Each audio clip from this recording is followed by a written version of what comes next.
Hello everyone, welcome to बीबाम्सहॉलिक. आज आपण प्रत्यक्ष प्रमाण बघणार आहोत. यामध्ये 3 MCQ, 1 ते 2 SAQ आणि एक कन्फर्म LAQ येतो. सो प्रत्यक्ष प्रमाण हे ज्ञानोत्पत्तीचे साधन आहे. चतुर्विध हेतूद्वारे पदार्थाचे ज्ञान होते. हे चतुर्विध हेतू म्हणजे काय? मन, आत्मा, ज्ञानेंद्रिय आणि त्यांचे विषय. यामुळे आपल्याला बाह्य ज्ञान होते. म्हणून आभ्यंतर ज्ञान म्हणजे आत्मप्रत्यक्ष आहे आणि बाह्य ज्ञान हे इंद्रिय प्रत्यक्ष आहे. बाह्य ज्ञान म्हणजे जे आपण आपल्या पंचेंद्रियद्वारे अनुभवास येतो. प्रत्यक्षाचा अर्थ होतो प्रति प्लस अक्ष. प्रति म्हणजे प्रथम किंवा जवळ आणि अक्ष म्हणजे नेत्र. अक्ष म्हणजे केवळ नेत्र नाही, तर नेत्रादी इंद्रिय. निरुक्ती काय आहे प्रत्यक्षाची? अक्षानी इंद्रियाणी घ्राण रस समुच्चयस्त्व श्रोत मनांसी. प्रत्यक्ष म्हणजे ज्ञानेंद्रिय. ज्ञानेंद्रियाद्वारा जे आपल्याला ज्ञान उत्पन्न होते त्याला प्रत्यक्ष ज्ञान असं म्हणतात. आणि ज्ञानेंद्रियांमध्ये काय येते? चक्षु, घ्राण, जिव्हा, त्वक, श्रोत्र, मन. तर या 5 इंद्रियाद्वारे आपल्याला जे ज्ञान मिळते त्याला प्रत्यक्ष असं म्हटले आहे. परिभाषा सांगितली आहे, तत्र प्रत्यक्ष ज्ञानकरणम प्रत्यक्षम इंद्रियार्थ सन्निकर्षजन्यम ज्ञानम प्रत्यक्षम. म्हणजे प्रत्यक्ष ज्ञान करण्याला प्रत्यक्ष म्हटलेले आहे. म्हणजे जे आपण दिसत आहे त्याला आपण जे त्याच्याबद्दलची जी आपण माहिती घेत असतो कानांद्वारे, नासाद्वारे, डोळ्यांद्वारे आणि संपूर्ण पंचेंद्रियाद्वारे, त्या ज्ञानाला प्रत्यक्ष ज्ञान असं म्हणतात. इंद्रियार्थ सन्निकर्षजन्य ज्ञानम प्रत्यक्षम. आणि इंद्रियांच्या सन्निकर्षाने सुद्धा जो ज्ञान आपल्याला मिळतो त्याला सुद्धा प्रत्यक्ष म्हटलंय. इंद्रियांचा त्यांच्या विषयांसोबत होणारा संयोग आणि त्याच्यामुळे मिळणारा आपल्याला अटल, यथार्थ आणि निश्चयात्मक ज्ञान म्हणजे प्रत्यक्ष. प्रत्यक्ष ज्ञानाचे साधकम कारणाला प्रत्यक्ष म्हणतात. जे स्वयं साक्षात इंद्रिय आहे, मनाद्वारे प्राप्त होते ते प्रत्यक्ष प्रमाण होय. इन शॉर्ट, प्रत्यक्ष म्हणजे इंद्रिय आणि प्रत्यक्षामुळे मिळणारे ज्ञान म्हणजे प्रत्यक्ष प्रमाण. लक्षण सांगितलेले आहे. इंद्रियेनेंद्रियार्थो ही समनस्केन गृह्यते. आत्मा, इंद्रिय, मन आणि त्यांचा अर्थ याच्या सन्निकर्षाने उत्पन्न होणारा जो ज्ञान आहे त्यालाच आपण बाह्य ज्ञान किंवा प्रत्यक्ष ज्ञान असं म्हणतो. प्रत्यक्ष ज्ञानाची इंद्रिय हे करण आहे. आपल्याला कुठल्या साधकने प्रत्यक्ष ज्ञान होत असते तर ते इंद्रिय आहे. इंद्रिय हे साधन आहे प्रत्यक्ष ज्ञान प्राप्तीसाठी. प्राण्यांना जे ज्ञान ज्या इंद्रियांच्या आश्रयाने होते ते त्याचे प्रत्यक्ष ज्ञान समजले जाते. जसं चक्षुने चाक्षुष प्रत्यक्ष, मनाने मानस प्रत्यक्ष आणि इतर इंद्रियाने सुद्धा त्याचे प्रत्यक्ष ज्ञान होते. भेद सांगितलेले आहे. चौथं पॉइंट, प्रत्यक्षम द्विविधम निर्विकल्पम सविकल्पम च इति. प्रत्यक्षाचे 2 प्रकार आहे, निर्विकल्प आणि सविकल्प. त्यानंतर सविकल्पाचे सुद्धा लौकिक अलौकिक प्रकार पडतात. लौकिकचे बाह्य आणि आभ्यंतर, अलौकिकचे सामान्य, योगज, ज्ञान लक्षण, योगजचे युक्त आणि युंजन. जेव्हा पण तुम्हाला प्रत्यक्षाबद्दल काही विचारले जाईल, तुम्हाला निरुक्ती, परिभाषा, लक्षण, भेद हे टॉपिक्स कव्हर करणं गरजेचं आहे. आणि जेव्हा तुम्ही भेद वगैरे सारख्या गोष्टी लिहिता, सो ट्राय करा की ते तुम्ही फ्लोचार्ट पॅटर्न मध्ये काढाल, सो ते इव्हॅल्युएटरला अट्रॅक्ट करतं. त्यानंतर तर्कसंग्रहकार आणि तर्कभाषाकारांनी प्रत्यक्ष प्रमाणाचे 2 प्रकार सांगितले आहे, निर्विकल्पक आणि सविकल्पक. आता तुम्हाला हे माहिती असलं पाहिजे की कुणी काय सांगितलेलं आहे, MCQ मध्ये विचारले जाते. निर्विकल्पक प्रत्यक्षालाच इंटरमिडिएट आणि सविकल्पक ज्ञानाला डिटर्मिनेट असं म्हटलंय. तत्र निष्प्रकारकम ज्ञान निर्विकल्प यथा किंचित इदम इति. विकल्पाचा अर्थ होतो विशेष किंवा प्रकार. मग निर्विकल्पाचा अर्थ काय? की विशेष नसलेला म्हणजे सामान्य. ज्या ज्ञानात विशेषण इत्यादी ज्ञान न होता केवळ एक वस्तू भासते, सामान्य ज्ञान होते, त्याला निर्विकल्पक प्रत्यक्ष असे म्हणतात. आणि ही सविकल्पक ज्ञानाची पहिली पायरी आहे.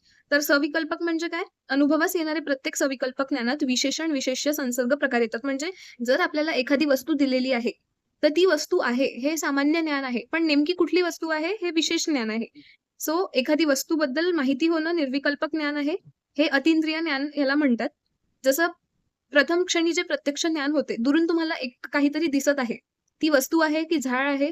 जर ती झाड आहे तर नेमकं कुठलं झाड आहे, जर तुम्हाला ते प्रकार माहित झालं याचा अर्थ ते सविकल्पक ज्ञान आहे. आणि निर्विकल्पक म्हणजे केवळ वस्तू. सविकल्पक ज्ञान सप्रकारकम ज्ञानम सविकल्पक. अनुभवास येणाऱ्या प्रत्येक सविकल्पक ज्ञानामध्ये विशेषण, विशेष्य, संसर्ग प्रकार येतात. ज्या ज्ञानामध्ये वस्तूचे नाव, स्वरूप, जाती, गुण, विशेष, विशेषण ह्या गोष्टी दिल्या आहेत त्याला सविकल्पक ज्ञान असं म्हणतात. त्यानंतर सविकल्पक ज्ञानाचे 2 प्रकार आहेत, लौकिक आणि अलौकिक. लौकिक म्हणजे नॉर्मल, अलौकिक म्हणजे अबनॉर्मल किंवा अनयुज्युअल. लौकिक प्रत्यक्ष जे आहे ते इंद्रियांशी साक्षात विषयांचा संबंध होऊन होते आणि अलौकिक जे आहे ते संबंध न येता सुद्धा होणारे ज्ञान आहे. म्हणजे काय? जर मी तुम्हाला एखादी गोष्ट सांगत आहे की पदार्थ विज्ञानची बुक, आता जर ती तुमच्या समोर नसेल तरी सुद्धा तुम्ही त्याला इमॅजिन करू शकता, तर ते झालं अलौकिक प्रत्यक्ष. आणि जर ते तुमच्या समोर ठेवलेली आहे आणि त्यानंतर तुम्ही त्याला बघत आहे तर ते झालं लौकिक प्रत्यक्ष. म्हणजे जेव्हा विषयासोबत तुमचा संबंध होतो आणि त्यानंतर तुम्हाला जे ज्ञान होते ते झालं लौकिक प्रत्यक्ष आणि विषय साक्षात अवेलेबल नसताना सुद्धा जे होणारे ज्ञान आहे त्याला अलौकिक प्रत्यक्ष असं म्हणतात. लौकिक प्रत्यक्षाचे बाह्य लौकिक आणि आभ्यंतर लौकिक प्रत्यक्ष प्रकार पडतात. बाह्य लौकिक प्रत्यक्ष हे इंद्रिय प्रत्यक्ष असते म्हणजे इंद्रियांद्वारे जे ज्ञान होते ते. याचे 5 प्रकार आहे श्रोतज, त्वक, चाक्षुष, रसन, घ्राणज, प्रत्यक्ष. आता हे वेगळ्याने एक्सप्लेन करायची गरज नाहीये, की श्रोत्रज, त्वक, चाक्षुष, रासन, घ्राणज, प्रत्यक्ष हे का बरं बाह्य लौकिक आहे आणि का बरं प्रत्यक्ष आहे. कारण जर एखादी वस्तू ठेवली आहे खाद्यपदार्थ, तर ते तळत असतानाचा आवाज, त्याची सुगंध, घ्राणज, त्यानंतर त्याचं टेस्ट, रासन, ते बघून कसं दिसतं हे चाक्षुष आणि जर ते गरम असेल तर हातावर लासल्यावर जे फील होतं, हे सगळं बाह्य प्रत्यक्षमध्ये कन्सिडर केले जाते आणि ते इंद्रियांद्वारेच माहिती होते. त्यानंतर आभ्यंतर लौकिक प्रत्यक्ष म्हणजे जे मनाद्वारे संवेदना जागृत होते. ते खाल्ल्यावर, ते पदार्थ खाल्ल्यावर तुमच्या मनात जे भावना निर्माण होत आहे, जी संवेदना निर्माण होत आहे, ते मानस प्रत्यक्षमध्ये येईल म्हणजेच आभ्यंतर लौकिक प्रत्यक्ष. त्यानंतर अलौकिक प्रत्यक्षामध्ये काय इंद्रियांच्या विषयांशी साक्षात संबंध न येता होणारे ज्ञान. याला प्रत्यक्षाहून अन्य कोणतेही प्रमाण नसते. ह्याचे सुद्धा परत 3 प्रकार घडतात अलौकिकचे, सामान्य, ज्ञान आणि योगच. ज्याप्रमाणे सविकल्पक ज्ञानामध्ये लौकिक आणि अलौकिक प्रत्यक्ष होते, त्याचप्रमाणे अलौकिकमध्ये सामान्य आणि ज्ञान लक्षण आढळते.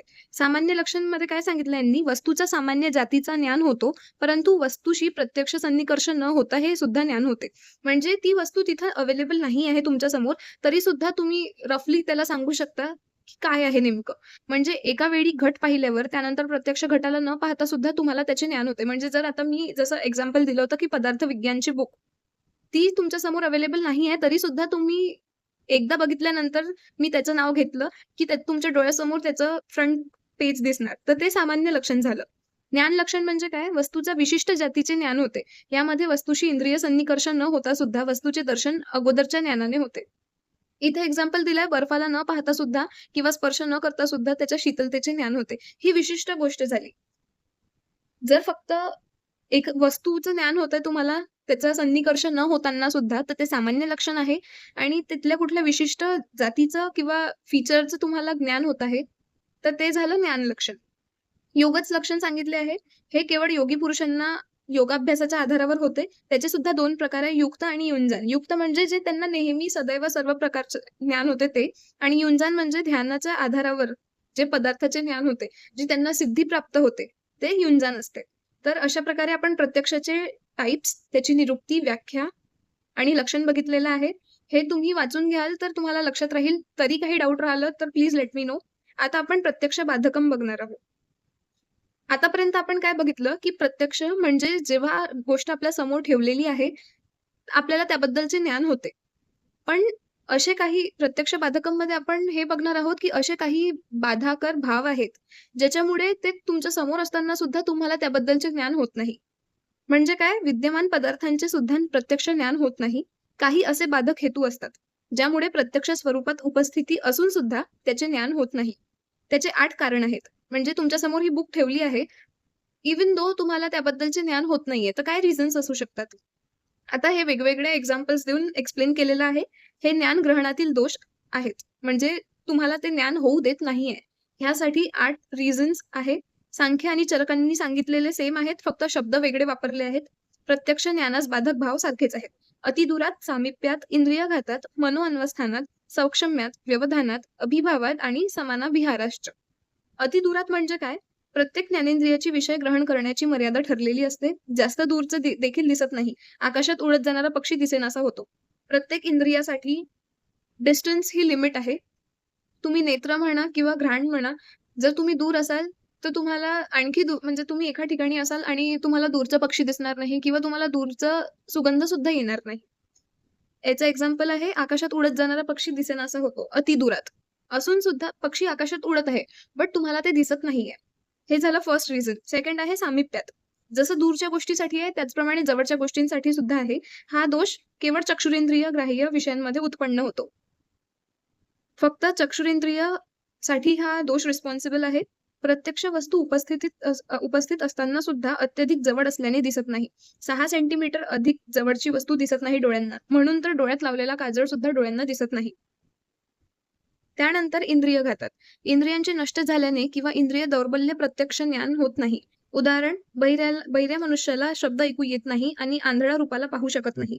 जेव्हा तुमची इंद्रियांची कार्यक्षमता कमी झालेली असते, इंद्रिय दुर्बल झालेले असतात, तेव्हा सुद्धा ज्ञान होत नाही. म्हणजे कुणी काही बोलत आहे किंवा एखादी वस्तू तिथं प्रेझेंट आहे, बट जस्ट बिकॉज तुमचे इंद्रिय दुर्बल झाले आहे, त्यामुळे तुम्हाला ते ज्ञान होणार नाही. हे त्यांनी इंद्रियघातामध्ये सांगितले आहे. मनोअन्वस्थानात म्हणजे मनाच्या अन्वस्थेमुळे अर्थात मन स्वविषयात रममाण नसेल किंवा मनाची इंद्रिय विषयाशी एकाग्रता नसेल, अशा वेळी ज्ञान होत नाही. शिक्षक शिकवत असताना मुलांच्या शिकवण्याकडे लक्ष नसून दुसरीकडे असणे, ती गोष्ट तिथं प्रेझेंट आहे, तरी सुद्धा तुमचं मन स्थिर नाहीये एका ठिकाणी, त्यामुळे तुमचं लक्ष लागत नाहीये आणि तुम्हाला त्या गोष्टीचे ज्ञान होत नाहीये. हे मनोअन्वस्थानात आपण बघितलं. सौक्ष्म्यात म्हणजे अतिसूक्ष्मतेमुळे हवेतील धुळेचे कण, डोक्यावरील लिखा इत्यादी दिसत नाही. आपल्याला माहिती आहे की हवा आहे, हवेमध्ये धूळ आहे हे पण आपल्याला माहिती आहे, पण ते आपल्याला दिसत नाहीये. हे झालं सौक्ष्म्यात. व्यवधान म्हणजे आवरण. आवरणामुळे असलेली वस्तू दिसत नाही. शरीरावर त्वचेचे आवरण असल्यामुळे शरीरातील आतील जे अवयव आहे ते दिसत नाही.